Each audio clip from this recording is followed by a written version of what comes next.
২০২৪ সালের ৫ই আগস্ট শেখ হাসিনা গণ-অভ্যুত্থানের মুখে বাংলাদেশ থেকে ভারতে চলে যান এবং তারপর থেকে শপথ নেন ডক্টর মোহাম্মদ ইউনূস অন্তর্বর্তী সরকারের প্রধান উপদেষ্টা হিসেবে এবং তার চারপাশে উপদেষ্টা মণ্ডলী। এখন ৫ই আগস্টের পর থেকে এখন পর্যন্ত যে বৈষম্য বা বৈষম্য বিরোধী ছাত্র আন্দোলনের যে আন্দোলন এখনও কিন্তু অব্যাহতই রয়েছে। কেন অব্যাহত রয়েছে দেখেন, একটার পর একটা, কোনো দিন এমন যায়নি যে কোনো হুমকি ধুমকি নেই বা কোনো এটা করছেন কেন, ওটা করছেন কেন, এটা করা যাবে না, ওটা করা যাবে না, বিভিন্ন ধরনের হুমকি ধুমকি চলেই আসছে। হঠাৎ দেখা গেল অন্তর্বর্তী সরকারের প্রধান উপদেষ্টা ইউনূস সরকারের আশপাশ থেকে বৈষম্য বিরোধী ছাত্র আন্দোলনের যে সমন্বয়করা তারা আস্তে আস্তে কিন্তু সরে যাচ্ছে। এটা আমার কথা নয়, বিশিষ্টজনদের কথা। কারণ তারা সেদিন একটা ঘোষণা দিয়েছে দীর্ঘ 4 ঘন্টা মিটিংয়ের পর, বৈষম্য বিরোধী ছাত্র আন্দোলনের সমন্বয়কদের মিটিংয়ের পর তারা একটা ঘোষণা দিল যে তাদের কোনো রকম মতামত ছাড়া কোনো উপদেষ্টা নিয়োগ দেওয়া যাবে না। তাদের বশির আহমেদ এবং যে ফারুকি ভাই, এদের নিয়েই একটু সমস্যার সৃষ্টি হয়। তো এই সমস্যাকে কেন্দ্র করেই শুরু হয় নানা ধরনের জটলা এবং সেখানেই বৈষম্য বিরোধী ছাত্র আন্দোলন ঘোষণা দিল, সমন্বয়কের যে আহ্বায়ক আছে হাসনাত আবদুল্লাহ ঘোষণা দিল যে তাদের মতামত ছাড়া কোনো রকম উপদেষ্টা নিয়োগ সম্ভব নয়। আবার এই যে ঝামেলাগুলো চলছে, আবার 10ই নভেম্বর একটা ঘটনা ঘটে গেল, শেখ হাসিনার পাতা ফাঁদে পা দিয়ে তারা নাস্তানাবুদ হলো। তো এই যে বিষয়টা, এখন সামনে কি হয় কে জানে। তবে এই বিষয়গুলো নিয়েই বিশিষ্ট একজন ইনফ্লুয়েন্সার সাবেক এমপি গোলাম মাওলা রনি ভাই কিছু কথা বলছেন। সম্মানিত দর্শক, কোনো রকম ভনিতা না করেই আজকে যে শিরোনাম সেটা নিয়ে আলোচনা করছি। শিরোনামটি হলো অসহায় হয়ে পড়ে এসেছেন ডক্টর মোহাম্মদ ইউনূস এবং ক্রমশ, এবং তার এই অসহায়ত্বের পরিমাণ বাড়ছে। অসহায়তা কি? যখন কেউ আপনাকে সাহায্য করবে না, আপনি এমন একটা অবস্থায় পড়েছেন যে কেউ আপনাকে সাহায্য করবে না, জিদ ধরেছে, তখন আপনি কি করলেন? অসহায়। দ্বিতীয়ত হলো যে আপনি এমন একটা অবস্থাতে পড়ে গিয়েছেন যেখানে কেউ চাইলেও আপনাকে সহযোগিতা করতে পারবে না, তাহলে আপনি অসহায়। 3 নম্বর হলো যে ইউ আর সো কনফিডেন্ট, আপনি নিজেকে এত বড় মনে করেন এবং এত বড় মনে করেন এবং সকল ক্ষমতার আধার মনে করেন এবং আপনি কারো সহযোগিতা চান না, প্রয়োজন নেই, আপনি মনে করেন যে আপনার নিজের জন্য আপনি যথেষ্ট, তখনও আপনি অসহায়। এখন ডক্টর মোহাম্মদ ইউনূস এই 3 কারণে অসহায় হতে পারেন।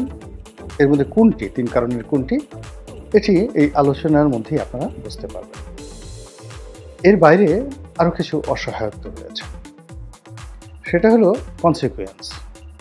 পরিবেশ এবং পরিস্থিতি এমন হয়ে যায় যে ইচ্ছা করলে আপনি সেই সাহায্য করার জন্য আপনি এগোতে পারবেন না। যেমন এই করোনার সময়টিতে আমাদের অনেকের প্রিয়জন করোনা আক্রান্ত হয়েছে, আমরা দূর থেকে কেঁদেছি, কাছে যেতে পারি। কিংবা কোনো ব্যক্তির যদি কুষ্ঠরোগী রোগ হয়, কিংবা কারো যদি প্লেগ হয়, যেগুলো শো আছে, তাহলে কিন্তু সেই প্রকৃতির কাছে আপনি যাকে বলা হয় অসহায় হয়ে পড়বেন, ইচ্ছা করলেও আপনি আপনার প্রিয়জনকে সহযোগিতা করতে পারবেন না। এখন রাজনীতি এরকম একটা ব্যাপার যেখানে কেউ যদি অপান্তে হয়ে যায়, অপ্রয়োজনীয় হয়ে যায়, এটি কুষ্ঠ রোগের চেয়েও খারাপ, করোনার চেয়েও খারাপ। এবং একবার যদি কেউ রাজনীতিতে পৌঁছে যায় এবং তার কোনো সম্ভাবনা না থাকে, তাহলে একেবারে প্রিয়জন, যেটা একেবারে আপনজন, পরিযার সন্তান কিংবা জন্মদাতা পিতা মাতা, তারাও কিন্তু এই রাজনীতিতে যারা পৌঁছে যায় তাদেরকে ছেড়ে চলে যান এবং সেই ক্ষেত্রে একটা অসহায়ত্বের সৃষ্টি হয়। শত শত উদাহরণ দেওয়া যাবে, বেশি দূর যেতে হবে না, যেখানে এই রাজনীতির কারণে মা তার সন্তানের চোখ উঠিয়ে দিয়েছেন। সন্তান তার মা বা তার বাবাকে বন্দি শুধু করেননি, মেরে ফেলেছেন, একাধিকবার চেষ্টা করে মেরে ফেলেছেন। This is politics. তো কাজেই ডক্টর মোহাম্মদ ইউনূস এখন যে পোর্টফোলিওতে আছেন, পদ পদবিতে আছেন, ইটস এ পলিটিক্যাল পোর্টফোলিও এবং he is holding a political office. তো কাজেই তিনি এই মুহূর্তে আমরা যেটা দেখতে পাচ্ছি অসহায়। তার কোনো আহ্বান আমরা এখনো পর্যন্ত শুনিনি। He has not invited anybody. তিনি পুলিশের দায়িত্ব নেননি, আর্মির দায়িত্ব নেননি, কোনো দায়িত্ব তিনি নেননি। এবং আমরাও তার কোনো একটা বক্তব্য নিয়ে যে আমরা আশ্বস্ত হব, এরকম কোনো ঘটনা আমরা শুনিনি। অথচ আমাদের টাকায় যমুনার জল গড়াচ্ছে। অর্থাৎ তিনি যে ভবনটিতে থাকেন এটির নাম যমুনা। তো ওখানের যে গার্ড, সিকিউরিটি গার্ড, টাকা পয়সা, খাবার দাবার, চিকিৎসা যা কিছু সব তো আমাদের রাষ্ট্রের টাকায় হচ্ছে, গ্রামীণ ব্যাংকের টাকায় বা গ্রামীণ ফোনের টাকায় হচ্ছে না। অথচ তিনি নিজেকে সব কিছু থেকে আড়াল করছেন। তার সঙ্গে আজ পর্যন্ত পুলিশের আইজি সাহেবের কয়বার দেখা হয়েছে, ক্যাবিনেট সচিবের কয়বার দেখা হয়েছে, তারপর সমাজের অন্যান্য স্তরের নেতৃবৃন্দ কয়বার দেখা হয়েছে আপনি একটু খুঁজে দেখেন। এবং তাদের সঙ্গে দেখা হওয়ার পর তিনি কোনো দায়িত্ব নিয়েছেন, কর্তব্য পালন করেছেন, এবং তার সেই দায়িত্ব এবং কর্তব্য পালন করার ফলে কোনো কিছুর উন্নয়ন ঘটেছে এই সমাজে, এ রাষ্ট্রে, তাহলে আপনি একভাবে চিন্তা করবেন। আর যদি কোনো কিছুর উন্নয়ন না ঘটে থাকে তাহলে ধরে নেবেন তিনি অসহায় অবস্থায় পড়েছেন। সেটা তিনি নিজের কারণে করেন বা কোনো লোকের যাকে বলা হয় অসহযোগিতার কারণে তিনি অসহায় হয়েছেন কিনা, এটা ভিন্নতর প্রসঙ্গ। ফার্স্ট প্রসঙ্গটা হলো তিনি একেবারে অসহায় অসহায় অসহায়, এতে কোনো সন্দেহ নেই, নাম্বার ওয়ান। নাম্বার টু হলো যে তার আপনজন প্রিয়জন ক্রমশ তার থেকে দূরে সরে যাচ্ছে। আমি নাম বলবো না, আমি অন্তত পক্ষে 10 জন লোককে জানি বা চিনি যারা ব্যক্তিগতভাবে ডক্টর মোহাম্মদ ইউনূসের খুবই ঘনিষ্ঠ ছিলেন, মিডিয়াতে, রাজনীতিতে, প্রেস ক্লাবে, আরও অনেক জায়গাতে। এবং তারা মনে প্রাণে শেখ হাসিনাকে বদদোয়া করতেন, সমালোচনা করতেন, এবং কেন ডক্টর মোহাম্মদ ইউনূসকে যাকে বলা হয় এরকম অপদস্থ করা হচ্ছে, এই জন্য তারা আড়ালে আবডালে প্রকাশ্যে গোপনে বিষোদ্গার করতেন আওয়ামী লীগের। তো সেই মানুষগুলো শেখ হাসিনার পতনের পর তারা 24 ঘন্টাও খুশি থাকতে পারেননি। এবং ডক্টর মোহাম্মদ ইউনূসের কল্যাণকামী হয়ে ডক্টর মোহাম্মদ ইউনূসের জন্য তারা কিছু করতে পারেনি। এখন তাদের অনেকেই ডক্টর মোহাম্মদ ইউনূসের বিরুদ্ধে কথা বলছেন, ইউনূস বিরোধিতাকে উস্কে দিচ্ছেন, এবং বিভিন্ন মহল থেকে সাধ্যমতো খুঁচিয়ে খুঁচিয়ে ডক্টর ইউনূসের ভুল এবং ত্রুটিগুলোকে প্রকট আকার ধারণ করে, যদি এখানে একটা সুই ঢুকানো যেত এখন সেখানে বিশাল ফলা ঢুকানো যাচ্ছে, এইভাবে বড় বড় গর্ত তার একান্ত আপনজন যারা আছেন তারা করছেন। এবং খুব কৌশলে তারা সরে গিয়েছেন এই 3 মাসের মধ্যে। এর মধ্যে সাংবাদিক আছেন, এর মধ্যে বুদ্ধিজীবী আছেন, এর মধ্যে অর্থনীতিবিদ আছেন, এর মধ্যে আইনজীবী আছেন, এর মধ্যে পলিটিক্যাল লিডার্স আছেন। সবাই ধীরে ধীরে ধীরে ধীরে দূরে চলে গেছে। এবং এই মুহূর্তে তার পক্ষে সারা বাংলায় অথবা দেশের বাইরে কথা বলার মতো একজন লোকও নেই। আর বলবেনই বা কী করে? কথা বলার জন্য তো এই 3টা মাস যারা ওনার পক্ষে বলেছেন তারা একটা স্বপ্ন দেখানোর চেষ্টা করেছেন যে একটা পিরিয়ড দরকার, যাকে বলা হয় হানিমুন পিরিয়ড দরকার, সময় দিতে হবে, ইত্যাদি ইত্যাদি ইত্যাদি ইত্যাদি। কিন্তু এই 3 মাসে কেউ কিন্তু কোনো টুশব্দ করেনি, সময় দিয়েছে। কিন্তু সময় দেওয়ার পর এমন কোনো ঘটনা ঘটেনি, এমন কোনো দৃশ্য তৈরি হয়নি, এমন কোনো শব্দ আমরা শুনিনি যার ফলে আগামী 3 মাস, আগামী 6 মাস, আগামী 3 বছর, আগামী 6 বছর আমরা এই ভদ্রলোকের প্রতি নির্ভর করতে পারি। এই ভদ্রলোক আমাদেরকে একটা ভালো পরিণতির দিকে নিয়ে যাবেন, দেশের কল্যাণ ঘটাবেন, দেশের উপকার হবেন, এই ধরনের কোনো নমুনা বা নজির আমরা দেখিনি। আর না দেখার কারণে ওনাকে যারা ধারণ করতেন, ওনার পক্ষে যারা দেশ এবং বিদেশে কথা বলতেন, এখন তারা সবাই খুঁটা দিয়ে কথা বলছেন, অনেকে অসম্মান করে কথা বলছেন, অনেকে গালাগাল দিয়ে কথা বলছেন। এর ফলে তিনি অসহায় থেকে অসহায়তর হয়ে পড়ছেন, সিরিয়াসলি অসহায়তর হয়ে পড়েছেন। এবং এখানে আরেকটা বিষয় যেটা আমি শিরোনামে উল্লেখ করেছি, আমি আবার একটু দেখে নেই, সেটা হলো যে তার যারা আপনজন,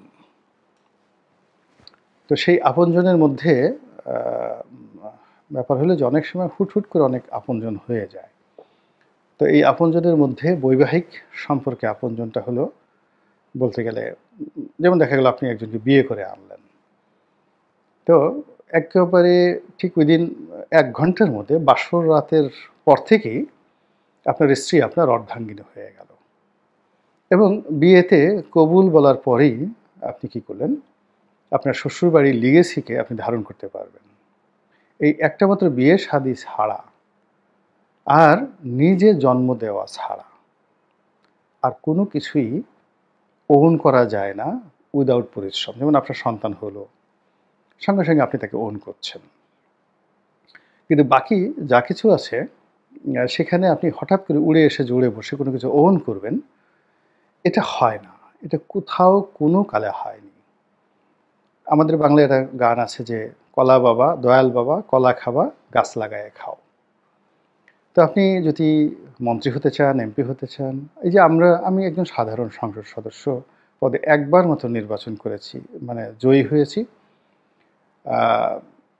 ৩ বার মনোনয়ন পেয়েছি, একবার ইলেকশন হয়নি 111-এর সময়, আর 18 সনে তো যা হয়েছে আপনারা সবাই জানেন। কিন্তু দেখা গেল এই একটা সংসদ সদস্য হওয়ার জন্য আমি আমার জীবনের সব কিছু জলাঞ্জলি দিয়েছি। পরিবার, ব্যবসা বাণিজ্য, শরীর, স্বাস্থ্য, অর্থ, বিত্ত সব কিছু। তারপর মামলা, মোকদ্দমা, দুর্ভোগ, দুর্দশা সব কিছু করার পরেও এভরিডে এই রাজনীতির জন্য গালি খাচ্ছি। এখন কেউ বলার চেষ্টা করছেন যে এ কে, এ পাগল।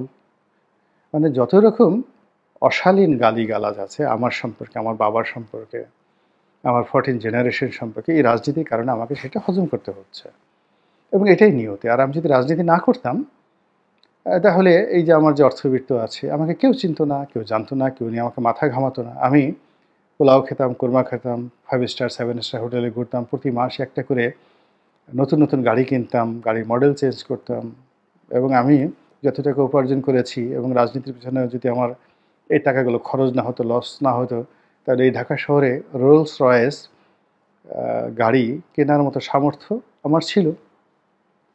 তো সেই জিনিসগুলো বাদ দিয়ে আমি এই রাজনীতিতে এসেছি, অর্থাৎ ওই যে গাছ লাগিয়ে কলা খাওয়ার চেষ্টা করছি। কিন্তু আপনি ডক্টর মোহাম্মদ ইউনূস বা আপনার যার উপদেষ্টা আছে, জীবনে কোনোদিন বাংলাদেশ জিন্দাবাদ বললেন না, জয় বাংলা বললেন না, নারায়ণ তকবীর বললেন না, কোনোদিন পুলিশের বাড়ি খেলেন না, মামলা নাই, মোকদ্দমা নাই। যা কিছু করেছেন নিজের জন্য।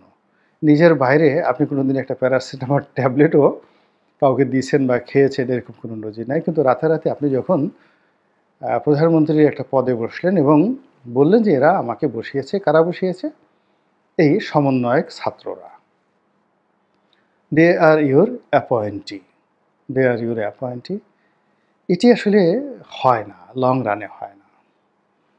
আপনাকে যদি এই লং রানে এটাকে কন্টিনিউ করতে হয়, তাহলে এই যে যারা আপনার অ্যাপয়েন্টি, যারা আপনাকে নিয়োগ দান করলেন, দে আর ইউর মাস্টার, তারা আপনার প্রভু, তারা আপনার মালিক, তারা আপনার বস। তো আপনি বসের সঙ্গে কী ধরনের আচরণ করবেন? বসের সঙ্গে তো আপনি চাকর বাকরের মতো আচরণ করতে পারেন না। বসের সঙ্গে তো আপনি আপনার যারা নিয়োগকর্তা তাদের সঙ্গে আপনি তুচ্ছতাচ্ছিল্য করতে পারেন না, আপনি তাদেরকে ইগনোর করতে পারেন না। যেমন আমরা জনগণকে ইগনোর করতে পারি না, কিন্তু যেখানেই জনগণকে গণতন্ত্রে ইগনোর করা হয়েছে সেখানে ফ্যাসিজম হয়েছে। শেখ হাসিনার পতন হলো কেন? সে জনগণকে ইগনোর করেছে, ভোটকে ইগনোর করেছে, জনগণের উইল ফোর্সকে ইগনোর করেছে। তো আপনি তো, আপনার সঙ্গে জনগণের কোনো রিলেশন নেই, রিলেশন আছে কাদের সঙ্গে হয়েছে অলনে ছাড়েন, এই সমন্বয়কদের সঙ্গে। এখন এই যে সমন্বয়কদের সাথে রাতারাতি যে সম্পর্কগুলো আমি বললাম যে একেবারে আত্মার সঙ্গে গেঁথে যায়, এটা দুটো সম্পর্ক। একটা হলো আপনি যদি কাউকে জন্ম দেন বা নিজে কারো দ্বারা মানে বায়োলজিক্যালি জন্ম লাভ করেন, যেমন আপনার বাবা মা, বায়োলজিক্যাল রিলেশন, বা আপনি কাউকে জন্ম দিলেন আপনার সন্তান সন্ততি, এটি অটোমেটিক হয়ে যায়, স্বয়ংক্রিয়ভাবে হয়ে যায়। আর দ্বিতীয়ত হলো বিয়ে শাদী, আপনি কারো বিয়ে করলেন। তো এখন এই যে সমন্বয়কদের সাথে যে আপনার সম্পর্ক, এই প্রকৃতির এই দুটো নিয়ম, বিয়ে শাদী, এই সমন্বয়কদের কারোর সঙ্গে আপনার এরকম বিয়ে শাদীর সম্পর্ক নাই, আর কারোর সঙ্গেই আপনার এই বায়োলজিক্যাল কোনো রক্তের সম্পর্ক নেই। আপনি কারো পিতাও নন, আর কেউ আপনার সন্তান নয়। ফলে এই যে বক্তব্যটি, এটি একটা একেবারেই যাকে বলে আপনি যাদের দ্বারা অ্যাপয়েন্টেড হয়েছেন এবং আপনার যারা অ্যাপয়েন্টি মানে নিয়োগকর্তা, তাদের সঙ্গে আপনার এই সম্পর্কটা গড়ে তুলতে হবে প্রফেশনালি। এবং আপনার গ্রামীণ ফোনে যারা চাকরি করে, অন্যান্য জায়গাতে চাকরি করে, তাদেরকে তো আপনি পে করেন, কিন্তু এই সমন্বয়কদেরকে তো আপনি পে করেননি। তাদেরকে কোনোদিন একটা পাঞ্জাবি আপনি কিনে দেননি। আপনি যে একটা গ্রামীণ চেকের যে পাঞ্জাবিগুলো পরেন, আপনি তো ইচ্ছে করলে এই যারা সমন্বয়ক আছে 1000 সমন্বয়কে ডেকে নিয়ে আমি তোমাদেরকে এই আমার যে গ্রামীণ ড্যানন কোম্পানি ছিল সেটার 1 কাপ দই 20 টাকা বা 50 টাকা, তোমাদেরকে 1 কাপ করে দই খেতে দিলাম, আর আমি গরিব মানুষ, আমার কোনো টাকা পয়সা নাই, কী দেবো ভাই, আমার যে গার্মেন্টস, আমি যে জামা কাপড় পরি, এরকম তোমাদেরকে আমি 1000 মানে পাঞ্জাবি দিলাম। সেটা তো আপনি করেন নাই। তাহলে এদের সঙ্গে আপনার রিলেশনটা কি? শেখ হাসিনা আপনি দেখেন কয়দিন পর 15 দিন 1 মাস পরই তার নেতাকর্মীদেরকে, সাহিত্যিকদেরকে, কবিদেরকে, ব্যবসায়ীদেরকে সেই গণভবনে ডেকে সে শাহী খাবার খাওয়াতো। সরকারি খাবার, রাষ্ট্রের খাবার। যারা খেতে যেতেন তারাও সম্মানিত হতেন, আর শেখ হাসিনার সঙ্গে তাদের একটা অ্যাডাপশন হতো। এই অ্যাডাপশনের কারণে এখন লোকজন কাঁদছে শেখ হাসিনার জন্য, শেখ হাসিনা তাদের জন্য কাঁদছে। আপনি এখান থেকে চলে গেলে কেউ আপনার জন্য কাঁদবে না, এখন আপনার জন্য কেউ কাঁদছে না, বিকজ আপনি এই 3 মাসের মধ্যে সমন্বয়কদের সঙ্গে কোনো অ্যাডাপশন তৈরি করতে পারেননি, সম্পর্ক তৈরি করতে পারেননি। ফলে কি হলো, এই ক্ষুদ্র একটা বিষয়, আপনি 2 জন বা 3 জন উপদেষ্টাকে নিয়োগ দিয়েছেন, এটি নিয়ে সমন্বয়করা খেপে গিয়েছে, তারা আলটিমেট টাইম দিচ্ছে। কেউ বলছে নোয়াখালী থেকে সমন্বয়কদের মানে উপদেষ্টা নিতে হবে, কেউ আপনার ব্যক্তিগত বিষয় নিয়ে সমালোচনা করছে, আপনি আমলাতন্ত্রের খপ্পরে পড়ে গেছেন। তারপরে অনেকে এই কথাও বলার চেষ্টা করছেন যে আপনার বিরুদ্ধে রাজনৈতিক শক্তিগুলো সব ঐক্যবদ্ধ হচ্ছে, এবং রাজনৈতিক শক্তি ঐক্যবদ্ধ হওয়ার ফলে তারা ফাঁসির দড়ির দিকে ক্রমশ এগিয়ে যাচ্ছে। বুঝতে পারছেন যে তাদের মনোবেদনাটা কোন পর্যায়ে? ফলে আপনি কেবল নিজে যে অসহায় হয়ে পড়েছেন তা নয়, আপনাকে যারা নিয়োগ করেছে, আপনার সঙ্গে যারা চলেছে, আপনাকে যারা সমর্থন দিয়ে যাচ্ছে এখনো পর্যন্ত, তারা প্রত্যেকটা লোকই বাংলার জমিনে অসহায় হয়ে পড়েছে।